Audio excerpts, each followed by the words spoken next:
Press the bell icon on the YouTube app and never miss another update.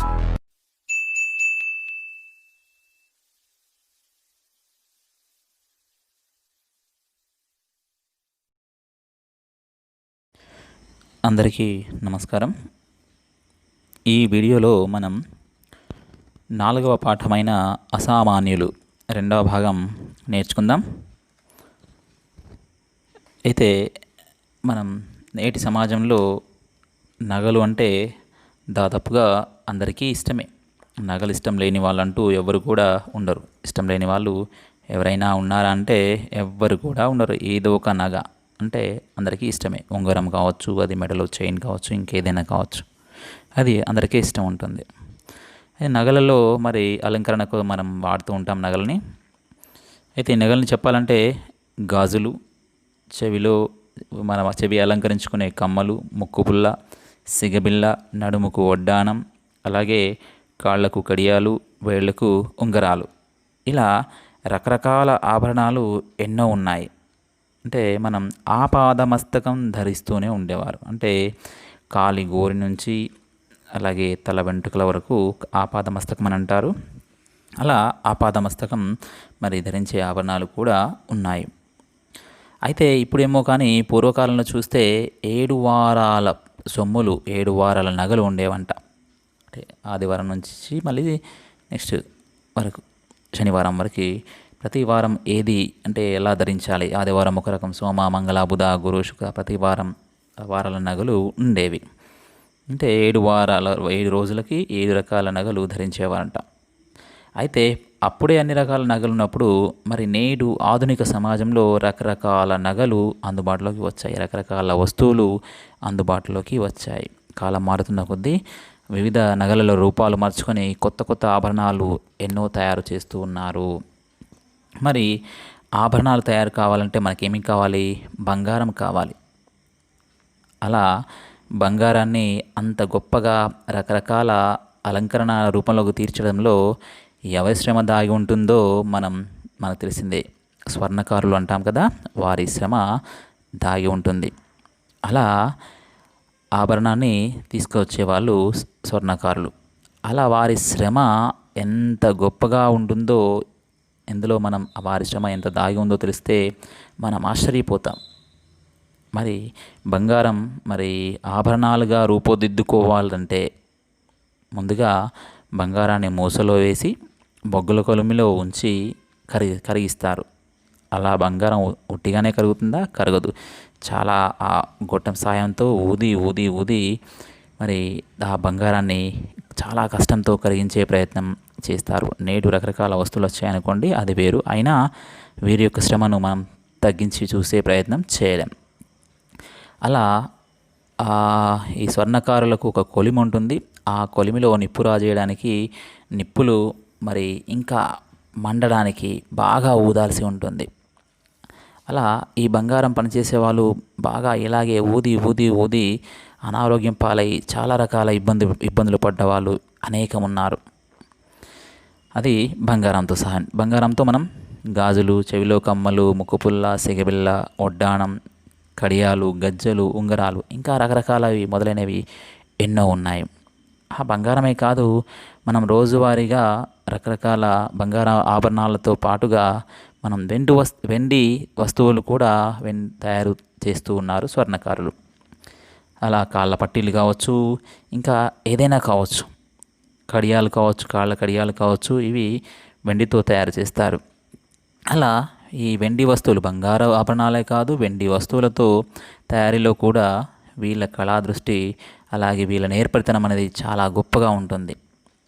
బంగారాన్ని, వెండిని వివిధ రూపాల్లోకి మార్చడంలో, వివిధ రూపాలుగా తయారు చేయడంలో, అంతేకాదు రూపాలు తయారు చేసి వివిధ రూపాల్లోకి మార్చి, ఆకర్షణీయమైన రూపాల్లోకి మార్చి అందులో రకరకాల రంగురాళ్లను, రత్నాలను పొదిగిస్తారు, రత్నాలను అమరుస్తారు.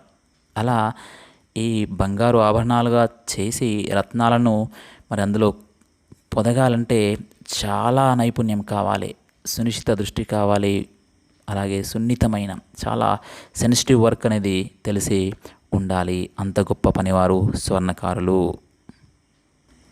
అలా వీరు తయారు చేసే ఆభరణాలు చాలా చిన్నగా ఉంటాయి. సన్నని మరి రాళ్ళు పొదగాల్సి ఉంటుంది కాబట్టి ఒక్కొక్కసారి ఈ సన్నని వస్తువులు తయారు చేసేటప్పుడు వాళ్ళ కళ్ళు తీవ్రమైన ఒత్తిడికి లోనవ్వాల్సి వస్తుంది. అలా తీవ్రమైన ఒత్తిడికి లోనవుతాయి. అయినా ఎంత ఒత్తిడికి లోనైనా వాళ్ళు మనకు ఆనందాన్నిచ్చేందుకు ఆభరణాలను శ్రమించి అందిస్తూ ఉంటారు. కావున వీరి శ్రమకు మనం విలువ కట్టలేం. అందుకే వీరు కూడా అసామాన్యులే.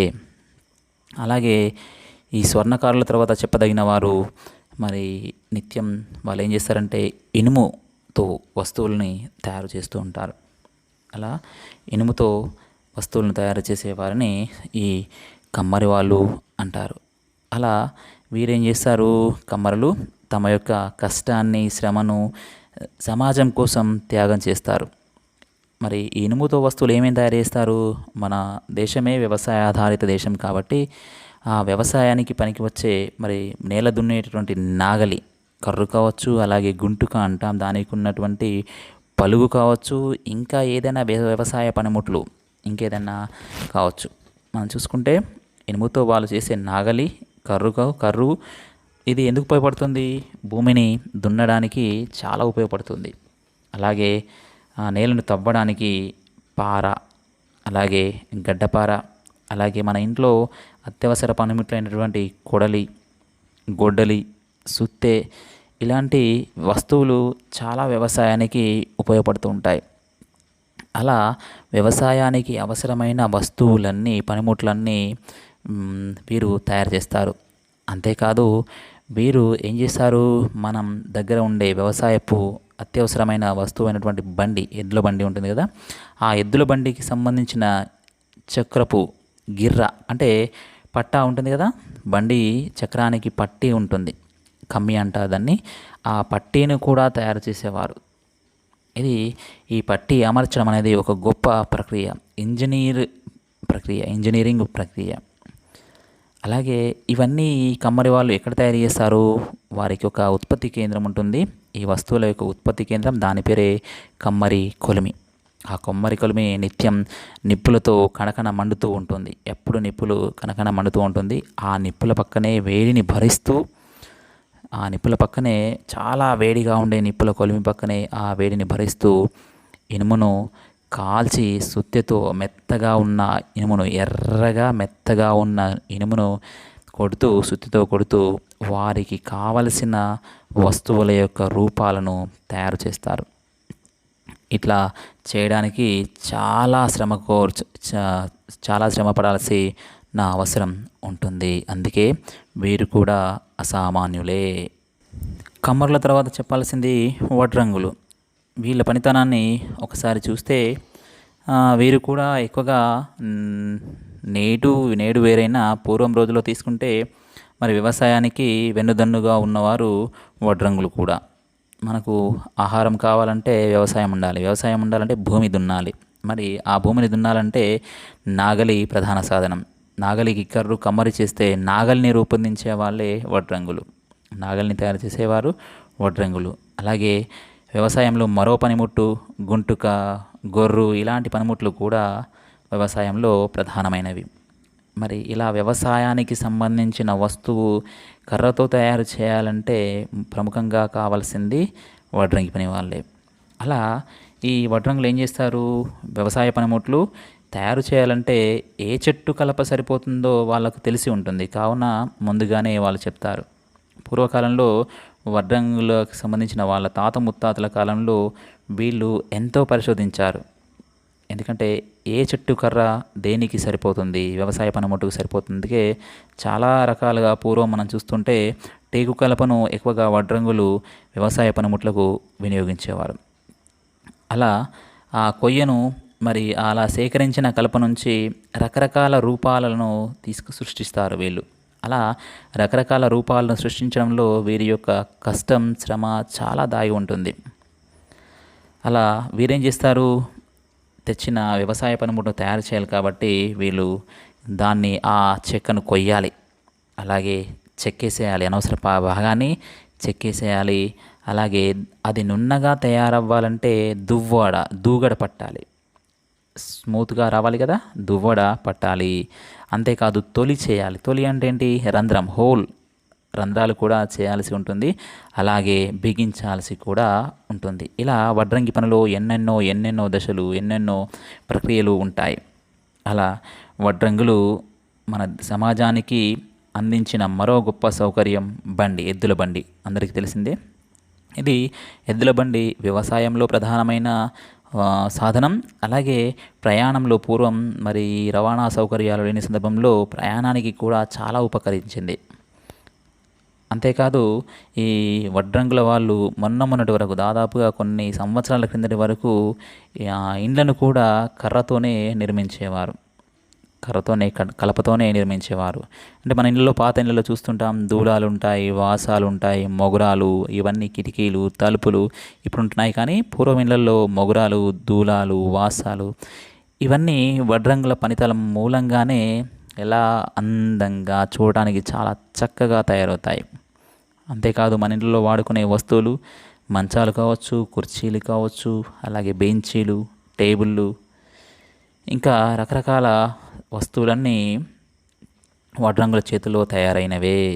అందుకే వీళ్ళని ఏమంటారంటే వడ్రంగులని దారు శిల్పులు అంటారు. వడ్రంగులను దారు శిల్పులని అంటారు. సరే, ఇవన్నీ మనం డబ్బు పెట్టి కొనుక్కుంటాం, అలా డబ్బు పెట్టి కొనుక్కుంటూనే వస్తున్నాయి కదా అని మనం అనుకోవచ్చు. అయితే వీటిని తయారు చేసినప్పుడే మనం కొంటాం. ఒకవేళ వారు తయారు చేయకపోతే కొనుక్కునే అవకాశం ఉంటుందా? కావున మనం డబ్బు పెట్టి కొన్న వారి శ్రమకు మనం శ్రమను గౌరవించాల్సిందే. అలాగే ఇంటి సామాగ్రి, వస్తు సామాగ్రి, వ్యవసాయ సామాగ్రి వంటివి మనం చూస్తున్నప్పుడు వడ్రంగులను తలుచుకోవడం మన ధర్మం. వాళ్ళ కష్టాన్ని, వాళ్ళ శ్రమను, వాళ్ళ త్యాగాన్ని గుర్తించడం అనేది మనం మానవులుగా మన యొక్క ధర్మం. అలాగే వాళ్ళ గొప్పతనాన్ని, వాళ్ళ పని యొక్క నేర్పరితనాన్ని గౌరవించడం కూడా మన బాధ్యత. అందుకే వీరు కూడా, వడ్రంగులు కూడా అసామాన్యులే. తర్వాత చెప్పాల్సింది ముఖ్యమైనది, మనం అడుగు తీసి అడుగు బయట పెట్టాలంటే చెప్పుల సహాయం లేకుండా, చెప్పులు వేసుకోకుండా అడుగు బయట పెట్టలేం. అంటే తెల్లవారి నుంచి మొదలు పెడితే సాయంత్రం మంచంలో సేద తీరేంత వరకు, నిద్రపోయేంత వరకు మన కాళ్ళకు చెప్పులు ఉండాల్సిందే. అలాంటి చెప్పుల చరిత్ర తెలుసుకోవాలంటే చాలా గొప్పది. చెప్పుల చరిత్ర చాలా గొప్పది. కానీ అంతులేని ఆవేదన ఉంది. చాలా ఆవేదన, అంతేకాదు ఆశ్చర్యం కూడా కనిపిస్తుంది. ముఖ్యంగా చెప్పాలంటే ఇప్పుడు రకరకాల రూపాల్లో, రకరకాల ప్లాస్టిక్తో చెప్పులు చేస్తున్నారు. కానీ పూర్వం చెప్పులు తయారు చేసే విధానం ఏంటి? ఏదైనా ఒక పశువు, జంతువు చనిపోతే దాన్ని మనం ఏం చేస్తాం? దూరంగా వెళ్ళిపోతాం, వాసన వస్తుందని. కానీ ఆ తోలు పని వాళ్ళు, ఆ తోలు చెప్పులను దేంతో తయారు చేస్తారు? తోలుతో, చనిపోయిన జంతువుల తోలు నుంచి ఆ చెప్పులను తయారు చేస్తారు. అలా ఆ తోలు పని వాళ్ళు ఏం చేస్తారు? ఆ జంతువు యొక్క చర్మాన్ని చాలా నేర్పరితనంతో, చాలా సులువుగా ఒలిచేసి దాన్ని శుభ్రం చేస్తారు. పాడవకుండా శుభ్రం చేస్తారు. శుభ్రం చేసి దానికి రకరకాల నూనెలు పట్టించి అలాగే దాన్ని పాడవకుండా తయారు చేస్తారు. అలా ఆ చనిపోయిన పశువు యొక్క శరీరం నుంచే దాన్ని, ఆ చర్మం నుంచే చెప్పులు తయారు చేస్తారు. ఇప్పటికీ కొన్ని ప్రాంతాల్లో ఈ తోలు చెప్పులు మనం చూస్తూ ఉంటాం. అలా ఒక వ్యర్థ పదార్థం నుంచి వీళ్ళ అందరికీ ఉపయోగపడే వస్తువులను సృష్టించిన వారి తెలివి అనేది చాలా గొప్పది. మామూలుగా పనికిరాని ఒక పదార్థం నుంచి, చనిపోయిన పశువు యొక్క చర్మం నుంచి, అదొక వ్యర్థమే, మామూలుగా వదిలేస్తే అది పాడైపోయేది. కానీ అలా చర్మాన్ని ఒలిచి దాని నుంచి చెప్పులు తయారు చేయడం అనేది మామూలు విషయం అనేది కాదు.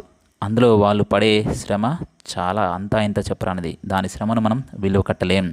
అలా ఆ వస్తువును సృష్టించడం అనేది చాలా గొప్పది. వాళ్ళ తెలివి మరీ గొప్పది. ఇంత శ్రమపడి ఆ తయారు చేసిన వారి కష్టానికి మనం, శ్రమకు మనం వెల కట్టగలమా అంటే వెల మాత్రం కట్టలేం. అలాగే వీరి గొప్పతనాన్ని చెప్పడానికి జాషువా గారు ఈ పద్యం చెప్పారు. ఎందుకంటే మన భారత వీరులకు వీళ్ళ వంతుగా సహకరించడానికి, వీళ్ళ భారత వీరుని పాదము కందిపోకుండా వీళ్ళు చెప్పులు కుట్టి జీవించారు. కానీ జీవించారు, కానీ ఎప్పుడు వద్దు అని అనలేదు, నిరాకరింపలేదు. అలాంటి ఇతని సేవకు మన భారతదేశమే, భారతావనే ఇతనికి రుణపడ్డది అని జాషువా గారు చెప్పడం జరిగింది. ముప్పు ఘటించి వీని కులమున్ కలిమిన్ కబలించి దేహమున్. ముప్పు ఘటించి వీని కులమున్ కలిమిన్ కబలించి దేహమున్. పిప్పియునర్చుని భరత వీరుని పాదము కందకుండగా. చెప్పులు గుట్టి జీవనము సేయునుగాని నిరాకరింపలే దెప్పుడు అప్పువడ్డది సుమీ భరతావని వీని సేవకున్. ముప్పు ఘటించి వీని కులమున్ కలిమిన్ కబలించి దేహమున్. పిప్పియునర్చుని భరతవీరుని పాదము కందకుండగా. చెప్పులు కుట్టి జీవనము సేయునుగాని నిరాకరింపలే దెప్పుడు అప్పువడ్డది సుమీ భరతావని వీని సేవకున్ అని గుర్రం జాషువా గారు వీరి గురించి చాలా గొప్పగా చెప్పడం జరిగింది. అంటే వీరు జంతు చర్మాన్ని రకరకాల రూపాల్లో మలచడం చాలా అంతర్గతంగా వీళ్ళ ప్రతిభ కనిపిస్తుంది. అంటే ఈ చెప్పులే కాదు, చర్మంతో, జంతువుల యొక్క చర్మంతో డప్పు లాంటి వాయిద్య పరికరాలను కూడా తయారు చేస్తారు. అంటే ఈ డప్పు ఎందుకు పనికరిస్తుంది, డప్పు ఎందుకు ఉపకరిస్తుంది? డప్పులు మనం రకరకాల చూస్తున్నాం. అంతేకాదు ఊళ్ళల్లో ఏదైనా విషయం చాటింపు వేయాలంటే, విషయం అందరికీ తెలియాలంటే 4 రోడ్ల కూడలిలో పూర్వం చాటింపు వేసేవారు కదా. అలా చాటింపు వేయాలంటే డప్పు కొట్టాల్సిందే. చివరికి మనిషి చనిపోయిన తర్వాత కాటికి పంపాలంటే కాటి వరకు మనకు కొట్టుకుంటూ తీసుకువెళ్ళేది కూడా డప్పే ముందుంటుంది. అంతేకాదు వ్యవసాయ బావిలు ఉండే పూర్వకాలంలో మోట బావిలు ఉండేవి. అలా వ్యవసాయ బావిలోని నీటిని పైకి తోడటానికి కూడా మోటకు పెద్ద బొక్కెనలు, బొక్కెనలు అంటే బకెట్స్, అలా ఆ బొక్కెనలు ఉండేవి. అలా ఆ బొక్కెనలకు ఉన్న తొండాలు నీటిని పంపేవి. ఆ తొండాలను దేంతో తయారు చేసేవారు? చర్మంతోనే తయారు చేసేవారు. అంత గొప్పది. ఆ చర్మంతో ఈ ఈ మూటకుండే బొక్కనెలకుండే తొండాలను మరి తయారు చేసేది వీళ్ళ పనితనమే కదా. అంత గొప్పది వీరి పనితనం. అలా సమాజానికి గొప్ప ఇంత అంత అని చెప్పలేని, వారి వెలకట్టలేని సేవలు చేసిన మన దళితులను అంటరానితనం పేరిట సమాజానికి దూరంగా పెట్టారు. అలా దూరంగా ఉన్న వీరిని గాంధీజీ, అంబేద్కర్ గారు, అలా ప్రముఖుల కృషి వల్ల చాలామంది గొప్ప వారి కృషిల ఫలితంగా వీరికి రాజ్యాంగపరమైన రక్షణ లభించింది. వీరు కూడా మనతో పాటు అందరూ సమానులే. కాబట్టి వీరి పట్ల సమాజం ప్రత్యేకమైన దృష్టి సారించాలి. వీరి యొక్క గొప్పతనాన్ని మనం గుర్తించాలి.